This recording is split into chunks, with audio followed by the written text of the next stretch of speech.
The morning air was crisp and still, the kind of calm that seems to hold its breath before the day really begins. The birds were already out, their songs weaving through the leaves and branches above, and the early sun cast a gentle amber glow over everything it touched. The hood of my old red pickup truck gleamed faintly in that morning light, its worn paint catching the sun like it had something left to prove. I stood in the kitchen, coffee mug warming my hands, the hum of the coffee machine still echoing faintly in the background, until I saw something that made me freeze mid-sip. There she was. Mildred. My neighbor. The self-appointed queen of the Homeowners Association. Clipboard-wielding crusader of community aesthetics. Dressed as if she was heading into a high-level Pentagon strategy meeting rather than pruning roses or doing morning stretches. Her perfectly styled blonde bob didn't move an inch in the breeze as she crouched, next to my truck like some kind of suburban ninja. Designer gardening gloves clung to her manicured hands like talons as she reached out, grasping the truck's door handle. But it wasn't just the touch that stopped me, it was what she was holding. In her right hand was something that caught the light with a strange shimmer, a golden screwdriver.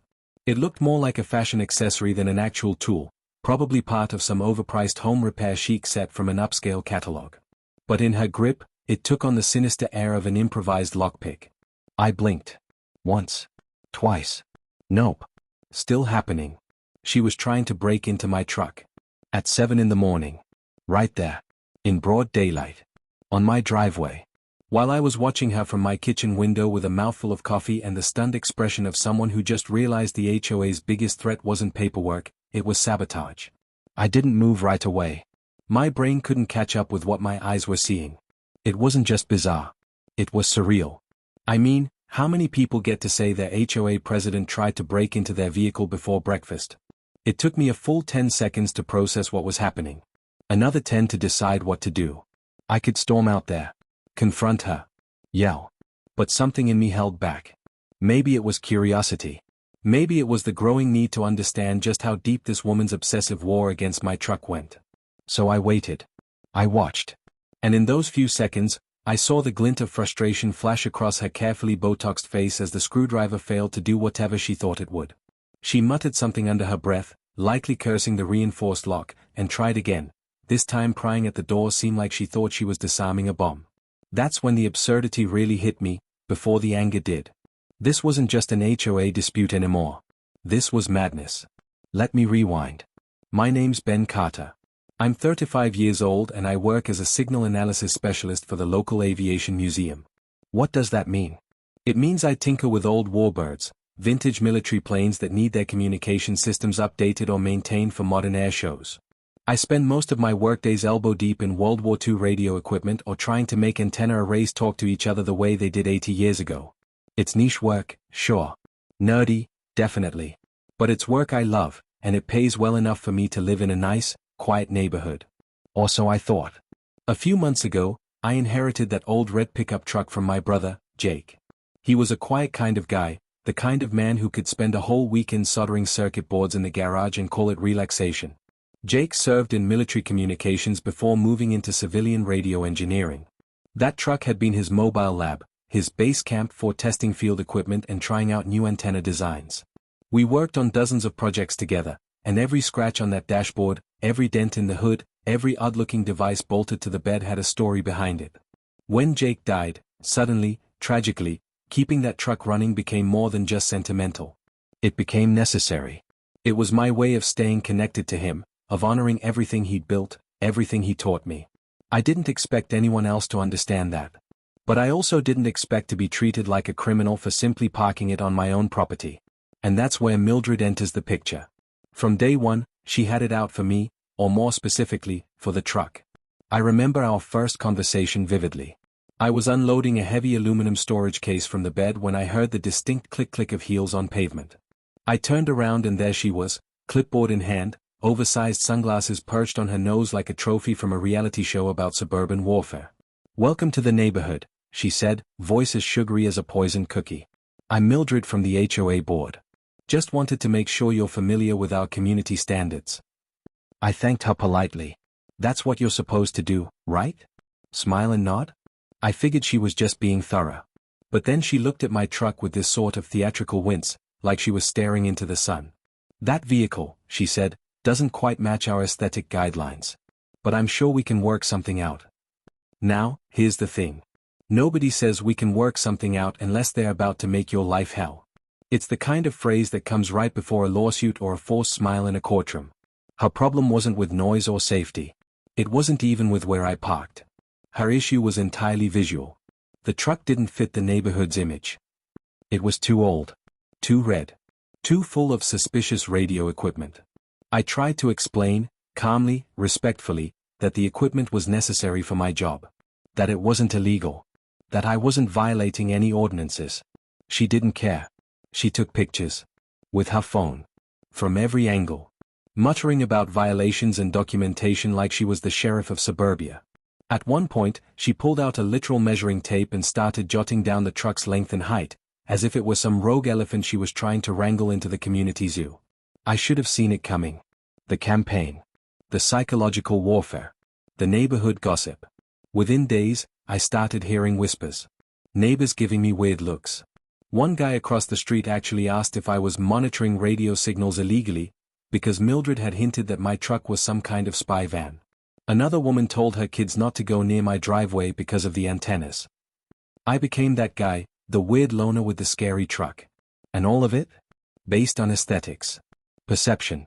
Mildred's version of the truth. Then came the letter. Stamped with the HOA logo, delivered right to my door. A formal notice demanding that I remove the non-compliant vehicle within 72 hours or face fines and towing. It quoted some obscure section of the guidelines about commercial vehicles and detracting from visual uniformity. I read it 3 times, each time with mounting disbelief. The truck was registered. Licensed. Legal. Parked in my own damn driveway. The next day, I walked out to load up for a project at the museum and stopped cold. My front tire was flat. Not low on air flat, punctured flat. A perfect little gash right on the sidewall, just where a blade or a screwdriver might do the most damage. I knelt down and ran my fingers along the wound, trying to calm the storm building in my chest. Was it a coincidence? Maybe. But between the letter, the whispers, and Mildred's holy war against my truck, it didn't feel like one. So I stood up, walked back into the garage, and pulled out the spare. Then I changed that tire right there in my driveway, fully visible to every curtain-twitching neighbor and especially visible to the woman peering through her living room window with that familiar pair of sunglasses reflecting the morning sun. I could almost feel her glare from across the street. But I didn't look away. Something shifted in me that morning. Maybe it was defiance. Maybe it was a deeper sense of purpose. But I knew one thing for certain, this wasn't just about a truck anymore. It was about Jake. About memory. About standing up when someone tries to bully you into silence. Mildred had declared war over aesthetics, but I was drawing the line. And I wasn't backing down. Not for her. Not for anyone. The curtains in Mildred's pristine living room didn't twitch, but I knew she was there.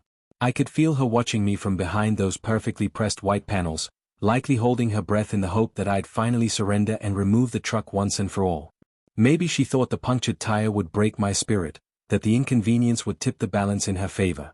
But as I crouched on the pavement, tire iron in hand, tightening the last lug nut with practiced precision, I looked up toward her house, and something in me clicked. Solid. Final. A single, sharp thought crystallized in my mind. If she wanted psychological warfare, then she'd picked the wrong opponent. This wasn't just a neighborly squabble anymore.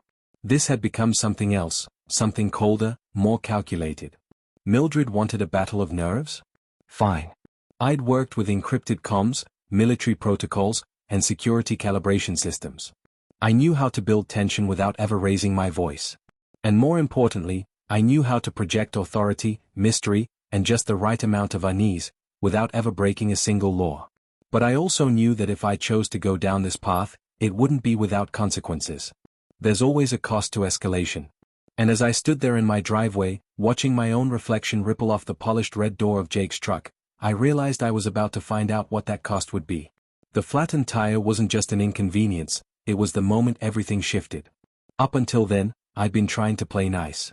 I'd exercised patience, met every passive-aggressive jab with calm explanations and dry humor. I'd stayed above it. But when someone tampers with your property, especially something that means that much to you, it gets personal. And Mildred had crossed that line. I wasn't looking to turn this into a daytime soap opera or some viral TikTok neighborhood feud. I didn't need drama. I needed resolve. I wasn't going to let some over-decorated HOA tyrant run me out of a neighborhood I'd legally moved into, over a truck I had every right to own. If Mildred wanted a war, I'd give her one, but it would be fought on my terms. That's when I remembered Daniel. Daniel Harding. A name from another life. We'd met years ago while working on a joint project through a government contractor for the Department of Defense, back when I was deep in the world of encrypted signal analysis and airborne communications for classified systems. Daniel had since pivoted into a fascinating career. He took his years of experience and started designing hyper-realistic props for documentary filmmakers, particularly ones that needed accurate scientific or military equipment replicas. His specialty? Making things look official, so official they made your pulse quicken, even if you didn't know exactly what you were looking at. When I called him that night and gave him the rundown, he let out a long whistle. "This sounds spicy," he said, laughing. "Ben, I think I've got just the thing.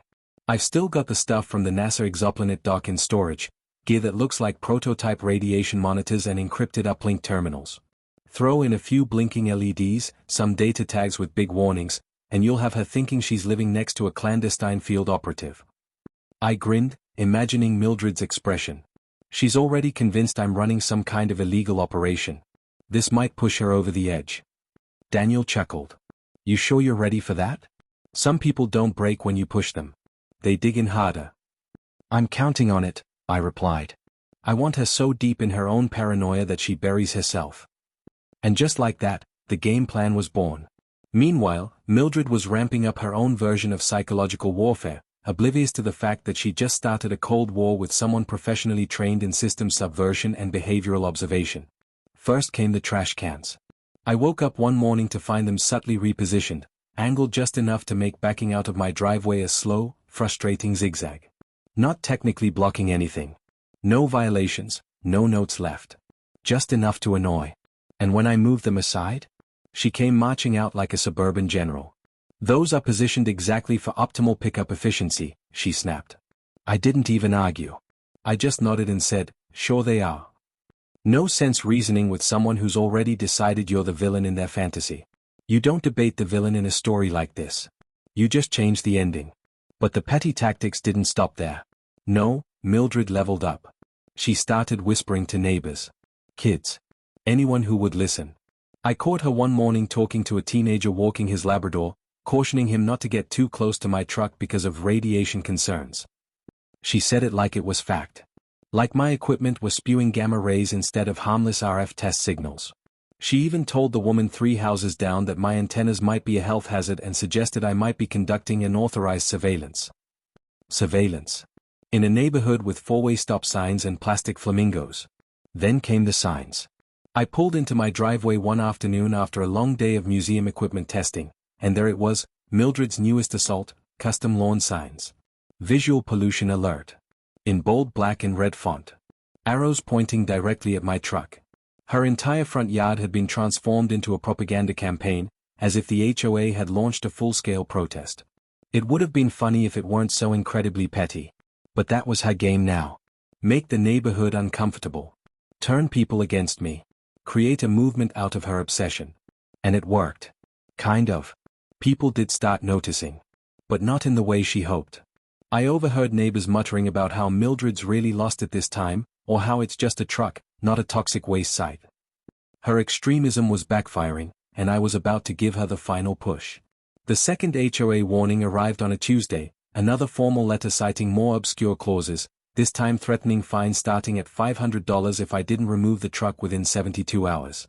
The language was even more aggressive, clearly drafted with the help of a particularly imaginative HOA lawyer. That night, I called Daniel. "Let's do it." He laughed. "Oh, she's not ready." By Thursday, Daniel was parked in front of my house with a nondescript gray van full of realistic-looking equipment cases labeled. With caution stickers and fake government tags, completely legal, completely theatrical, and visually terrifying to the uninformed.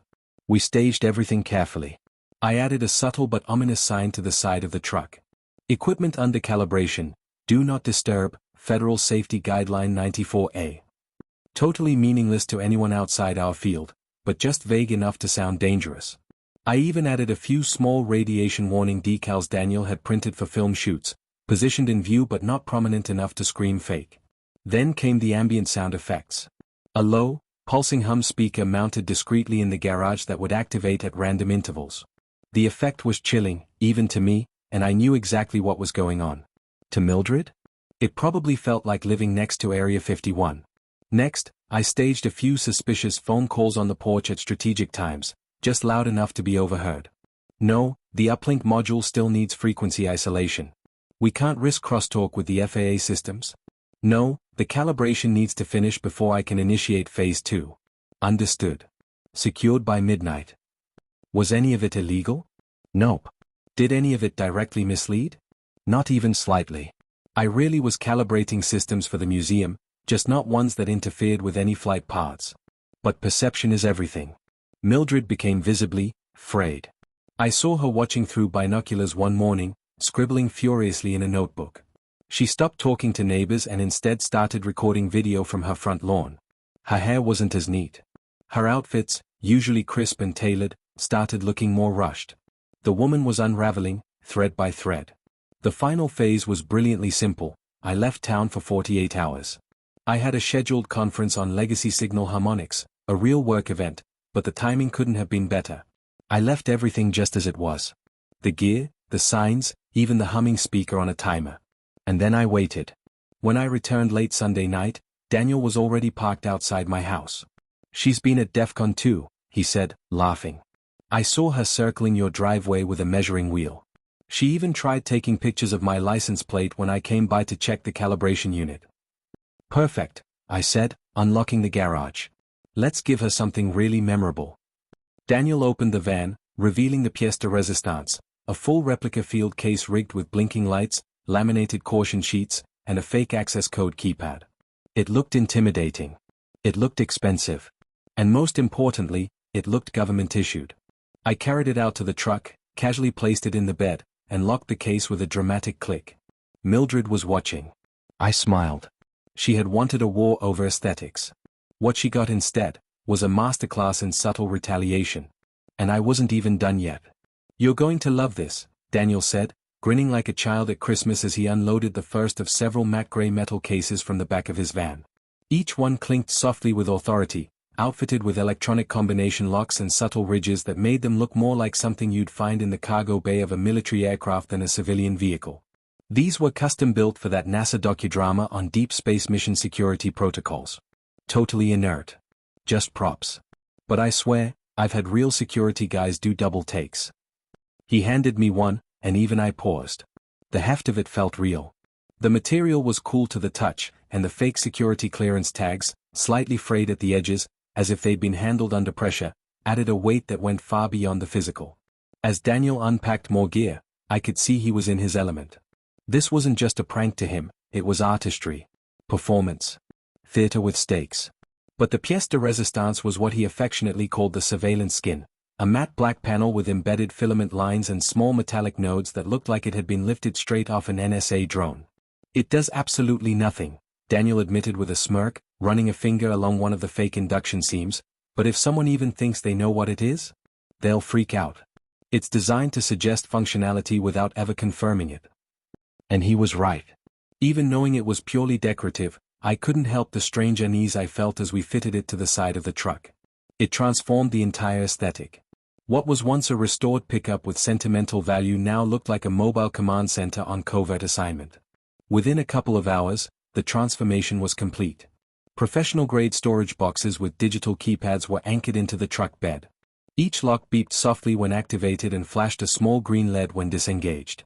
We installed various antenna arrays, some functional for my radio testing, others purely for show. They were placed at precise angles, designed to suggest triangulation or data gathering. Onlookers wouldn't understand what they were seeing, but they'd be certain it was important. Then came the laptop display. Daniel opened an old military-style rugged laptop and booted up a screensaver he designed years ago, a cascading stream of green characters that mimicked real-time telemetry analysis. If someone got close, it would just look like code, maybe too fast to read, but the vague sense of urgency in its motion would do all the heavy lifting. "You want civilians to think something serious," Daniel said. "Just add rapid scrolling numbers and beep sounds. Works every time." The final touch was a set of laminated decals, restricted access, Federal Communications Division, classified protocols in progress, and the truly terrifying one, monitored zone, active radiation surveillance. I held that last one up. Isn't this, maybe a little much? Daniel didn't miss a beat. Ben, you're not saying it emits radiation. You're just suggesting people stay away for their own safety. That's not a lie, it's public service theater. I couldn't argue with the results. By the time we stepped back to admire the finished product, the truck didn't look like it belonged to a civilian anymore. It looked like it had rolled straight out of a secure hangar at Langley. Daniel gave a low whistle. Honestly? This might be some of my best work. If I didn't know better, I'd probably think you're an asset working deep cover. I laughed, but inside I felt a strange, conflicting surge of emotion. Pride, yes, but also guilt. I was manipulating perception on a level I hadn't fully grasped until that moment. It was psychological warfare with props and posture.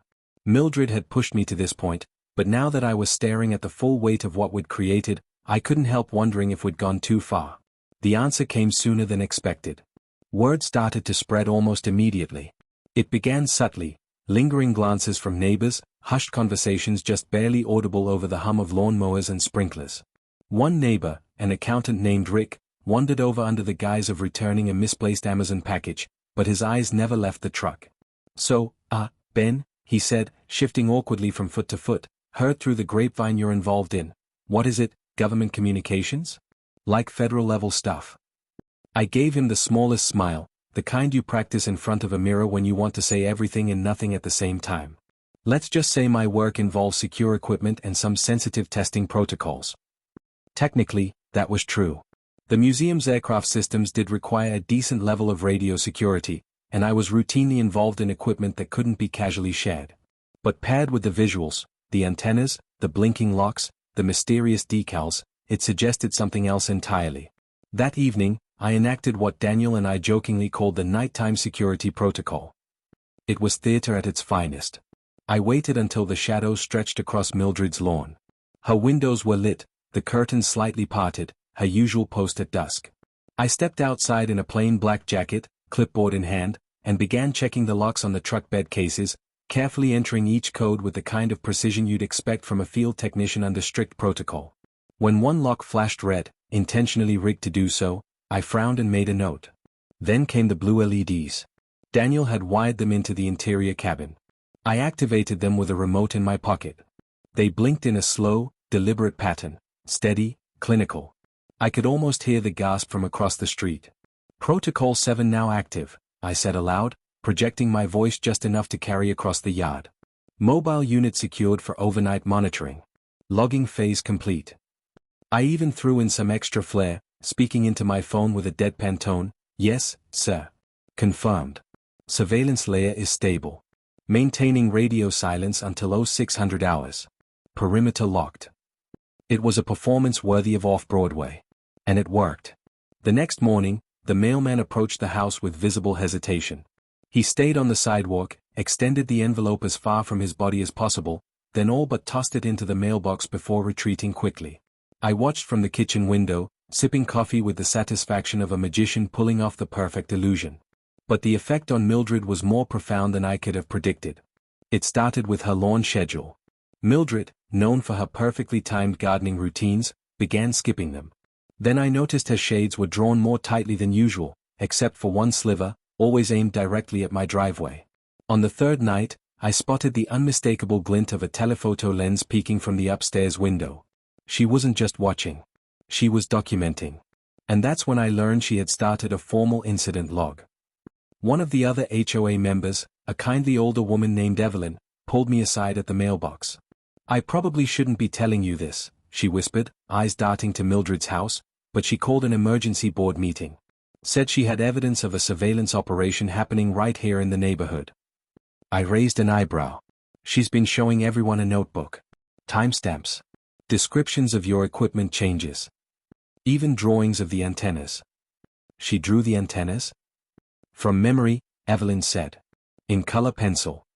As amusing as that was, the real problem became clear when Evelyn added, she said she contacted someone at Homeland Security's tip line. You know, just in case. I blinked. You're not serious. She is. And Ben, she's spiraling. It was true. Mildred had gone from fussy neighbor to full-on conspiracy theorist. She'd been emailing the HOA every day. She'd changed her router name to FBI_watchdog unit. She started parking her car at strange angles, almost like she was trying to block line of sight between my truck and her house. At night, I'd see her pacing, pausing by her windows with binoculars.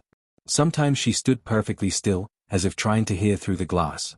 And once, I swear, she was taking soil samples from the edge of my driveway.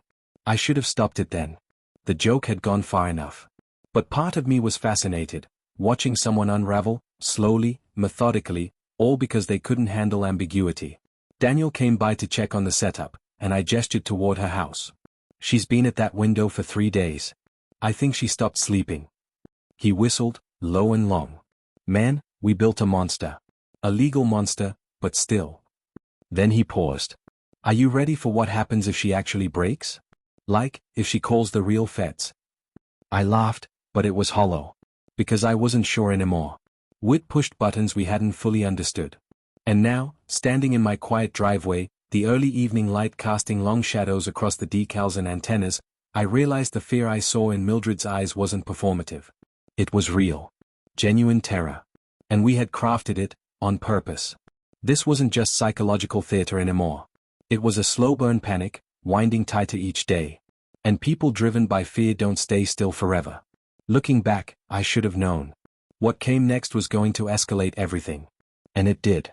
Mildred's descent into full-blown obsession wasn't just a gradual unraveling, it was a collapse, slow motion at first, but unmistakable to anyone paying attention.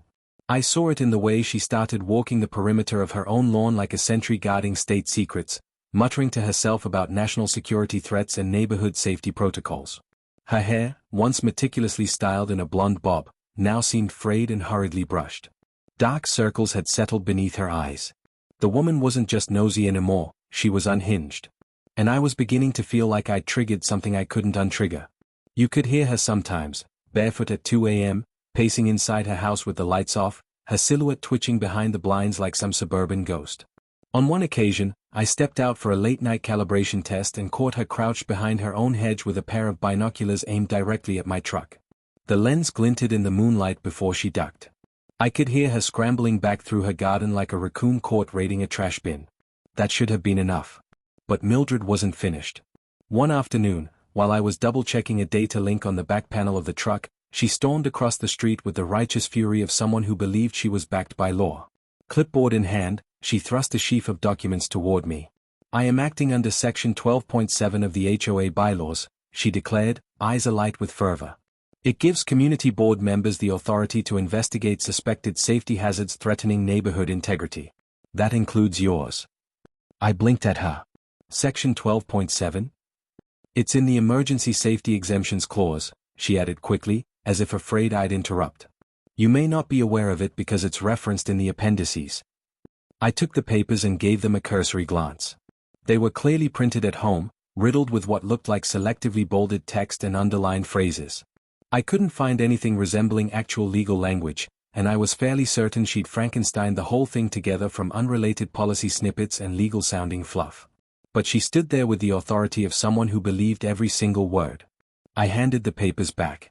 Thanks, I'll review it. She spun around and marched back to her porch, muttering something about citizens' responsibilities and federal negligence. And it wasn't just her anymore.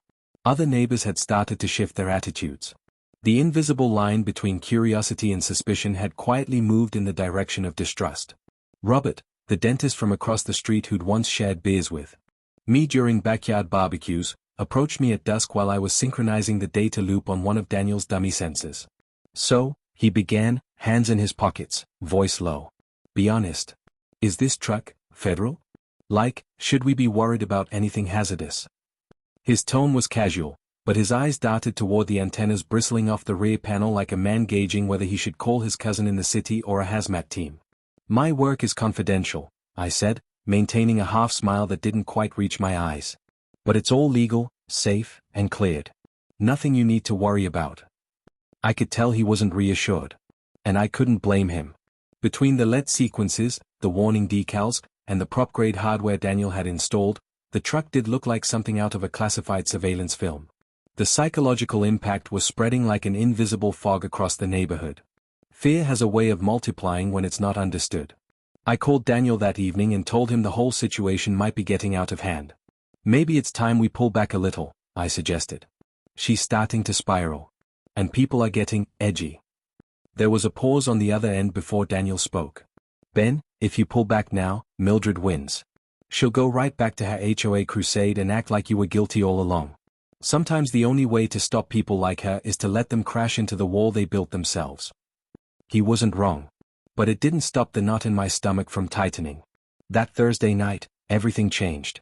I was in the house, sipping coffee and reviewing a calibration report on a museum transmitter unit, when I heard it, sharp, digital, and loud enough to jolt me out of my chair. Intrusion detected. Response protocol initiated. Transmitting alert signal to monitoring center. My blood froze. I'd forgotten to disable one of Daniel's prop security systems, a motion-activated sensor that was programmed to respond as if the truck was undergoing classified testing. Its decibel level, I discovered too late, had not been adjusted for neighborhood discretion. I bolted out the front door in a panic, heart hammering against my ribs, as the shrill alert echoed across the quiet street. LED strobes blinked in sequence.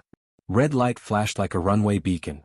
And then, in the center of the chaos, I saw her. Mildred. Standing next to the truck, one hand on the latch of the rear compartment, the other still clutching her clipboard. Her expression was a mix of righteous fury and pure defiance. She didn't even flinch when the camera lens, Daniel's rotating security unit mounted on the bumper, pivoted directly toward her. I have every right to investigate this vehicle under HOA safety regulations, she barked. Section 12.7 grants emergency inspection privileges. My jaw dropped. You're breaking into private property. This is a federal threat. I am authorized. I stared at her, the alarm still blaring behind us, unsure whether I should shut the system down or let it burn into the memory of every single neighbor. Daniel's camera captured everything, the lights, the sound, the expression on Mildred's face when she realized the whole event was being recorded in vivid, damning clarity. Eventually, the system timed out and silenced itself, thanks to Daniel's built-in delay. The quiet was deafening. Mildred stood there for a second longer, her face pale and lips trembling.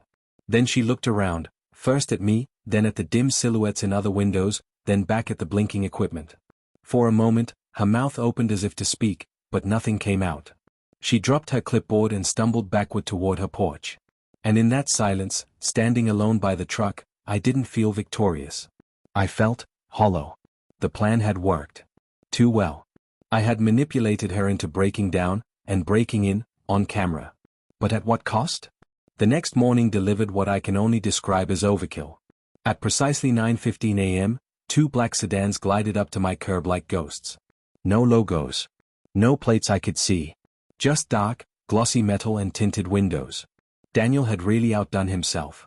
From the first car emerged John, tall, angular, with a voice like a courtroom judge.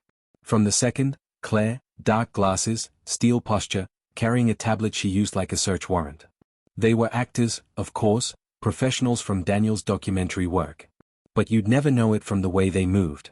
"We're here regarding the breach involving your mobile surveillance unit," John said with a curt nod. "Not a lie, technically." Claire leaned in close.